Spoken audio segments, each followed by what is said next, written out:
Last night I saw the first episode of Young Sherlock Holmes, and in that episode there's a scene where a math professor poses a challenge for homework. The professor didn't answer the question, and while I haven't seen any more than the first episode, well, based on that first episode, I don't think the professor's going to be answering that question. But Moriarty, he starts to, and maybe you caught he makes a minor error there in his answer. I didn't notice it until now. Well, let's answer that homework question and correct Moriarty. And all of this is thanks to my friend Paul Mackermer. He also watched that first episode and shared it with me. We talked about it together. So thank you to Paul. This video is for you. Thank you for the joy it was to discuss this with you. And as it happens, there's a key factoring formula that comes up in solving this problem that was something that just came up in the proof class just this past week. So I'm also thinking of the proof class as I do this. For having trouble finding the solutions? Don't worry about that. You just have to get yourself some new numbers. These solutions, they're not real. They're imaginary. That means even if you can't see the target, you can still shoot for it. Okay, well, so I'll try to sketch it out quickly. The factoring formula I was referring to, this came up in the proof class. We were looking at when Mersenne numbers are prime, you can show that the n is prime, and we used this formula just last week in the proof class. And it's pretty neat little factoring formula. X squared minus 1 can be factored to x minus 1, x plus 1, and x to the power 3 has a factor of x minus 1, and then this descending sequence of powers of x to the 2, x to the 1, x to the 0. Here's x to the 4th has a factor of x minus 1, but let's say you could do long division by this guy, and you can get those terms, or you can see that it actually works by foiling it out, and you end up with just x to the 4th minus 1 when lots of terms in the middle all cancel out. But yeah, it's got a factor of x minus 1, and then descending powers of x to the 3, x to the 2, x to the 1, x to the 0. And this just continues. Here's x to the 5th minus 1. There's a factor of x minus 1, and then 4, 3, 2, 1, 0. Finally, we land at x to the 6th minus 1, which you can factor to x minus 1. And then x to the 5th, x to the 4th, x cubed, squared, x, and 1. So that question on the board that was posed by the math professor in a scene in the TV show, well, both Sherlock and Moriarty, they come back to it, as you just saw, and they look at it. Here's what they were trying to solve. And we could phrase that. We could find the answer. We could see where the answers lie by looking at that expression as just being one long algebraic factor for this x to the 6 minus 1.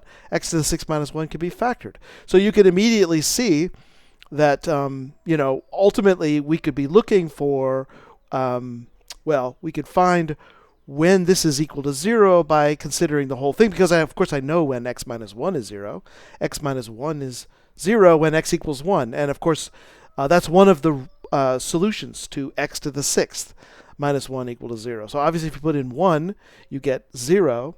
And by the way, if you put in negative 1, you get 0. But there are other solutions that, as Moriarty said, are imaginary. They're in the complex plane. They live in the complex plane on a circle in the complex plane. So it's just kind of beautiful to see the symmetry and to see how these solutions relate. So yeah, ultimately, it's a story about all 6 roots of unity. Roots of unity basically in the sense that it's values that when raised to the power 6 give you 1. So they're roots of unity 1. They're roots of this equation. They're solutions to this equation. And there are 6 of them. And actually that's a really important fundamental property of algebra that, I know that there are 6 when it's degree 6, and I know that there are going to be 5 solutions there. And so ultimately I'm looking at all the solutions of x to the 6 minus 1, and I'll just factor it this way. And so I've got one of the solutions done. X equal 1 is done. I know there are 5 more solutions if you count complex and repeated solutions. And so they all have to all 5 solutions, I know this is degree 5, has 5 solutions, they are ultimately going to be the other solutions to the 6 roots of unity. So basically what I'm saying is answering when this is equal to 0 is just completing the question of finding all 6 roots of unity if you've already got one of them, x equal to 1. Now, because they live in the complex plane, those x values, they're complex numbers. That means you can write them in this exponential form or this polar form. And so what I'm saying is that those numbers x are complex numbers that, and you raise them to a power 6, they have to give you 1. So raising to a power 6 means I have to have r to the power 6 and then multiply this by 6. Well, it seems pretty reasonable that r has to be 1, and it does. So that's what puts it on the unit circle when the radius is 1. But there are 6 angles where when you look at the angle, this works out to be points on the circle that express complex number forms for values of x that would actually give you 1, right? So there are 6 values total corresponding to these 6 different angles, one of which we already know. When the angle is 0, then here I would say this is the cosine of 0 plus I sine of 0. Sorry, I meant cosine of 0 plus I sine of 0, and the cosine of 0 is 1, and the sine of 0 is 0. So this gives me my first solution of all 6 roots of unity. It isn't one of the solutions to the problem on the board, because the solution to the problem on the board is the other 5 that you see right there. So, for example, when theta is 2, that's the cosine of pi over 3 I sine pi over 3. Yeah, so cosine of pi over 3, this is 1/2 plus I, and the sine of pi over 3, that's the square root of 3 over 2. So I saw Moriarty, he was writing the square root of 3/2. Not quite right. It's the square root of 3 divided by 2. That's another one of the 5 solutions that correspond to these 5 angles that I've listed out here. But let me just explain a little bit more like what's going on. Like if you took any one of these, if I started with pi over 3, if I took this number, what I'm saying is if I took this number and raised it to the power 6, then I would be I could write it this way. I'm claiming that that's one of those 5 solutions, because if I took that number raised to a power 6, I can write it in this exponential form, and e to the I times pi over 3 to raise to a power 6. The 6 and the 3 cancel. That's e to the I times 2 pi, and it translates to this polar trig form. The cosine of 2 pi, that's 1, and the sine of 2 pi, that's 0, so this does produce 1. So this is one of those 6 roots of unity. Here's another one at 2 pi over 3. At the angle 2 pi over 3, because I know the x and the y on the unit circle, I can find the sine and the cosine immediately in exact form. So take, for example, that one when the angle is 2 pi over 3. That's the cosine, that's the sine, written in the exponential form. You can see how, like, 6 times that 2 pi over 3, that's really just going to give me 12 over 3, that's 4, and the cosine of 4 pi, that's equal to 1, and the sine of 4 pi, that's equal to 0. So another value, when raised to the power 6, that gives me 1. And so that's what's going to happen with all of these 5 angles. They're all going to produce 1 when raised to a power 6, and so ultimately they are the other solutions to this equation, and those other 5 are the ones that solve this part of the equation. So there you have it. It's those 5 angles that lead to the solutions to that polynomial. And so, yeah, this is what I'm saying. Say, if I was looking for all 6 roots of unity, one of them I know when the angle is 0, that's x equal to 1. That's kind of my first one right there.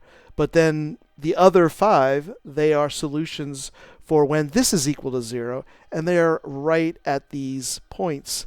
All of these 60 degrees separated on the unit circle. And so we could just sort of list out each one, starting with the first one at pi over 3 or 60 degrees. There's one of the solutions. Here's the second one, third, fourth, and fifth.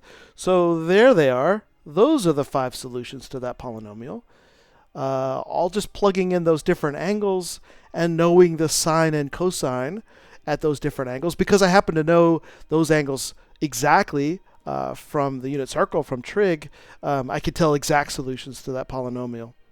And just as another one, I could do similar questions like x to the 7th, just because I could say 360 degrees divided by 8 puts an angle at every 45 degrees, and those also are angles that I know the exact value off the top of my head from trig. So I know the other 7 roots for this guy. So you could expand it. I could ask, what about, there's the homework, what about the x to the 7 plus x to the 6 plus x to the 5 all the way down? They're going to be all of these values that come from these points on the unit circle at multiples of 45 degrees. Yeah. Yes. Okay. So there, to close, that's the homework. Solve this polynomial, x to the 11 plus x to the 10 plus x to the 9 all the way down, x plus 1 equal to 0. Find all 11 solutions. Of course, doing it this way, you'd think, okay, well, if you could find all of the 12th roots of unity, that's it. And so how many would there be?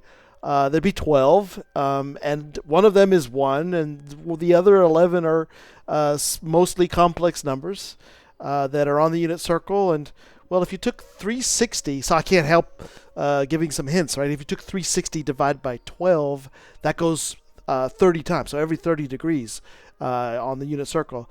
In fact, I made a little GeoGebra app hoping to sort of use it, so I'll show you sort of what that looks like. This is all 12 roots of unity, and I can see it generating all of my solutions there. I could do some other ones. For example, here are all the 6 roots of unity, equally spaced at 60 degrees. The case where I had all 8 roots of unity, I know that x equal to 1 was one of the solutions, and the other 7 are all these. So there's one other real solution, and then there's 6 other complex solutions, all kind of symmetric about the circle. So that's a neat thing to see. Okay, so that's the end of the video. Thank you. I hope this was interesting and fun, and that's all. Thanks. Bye.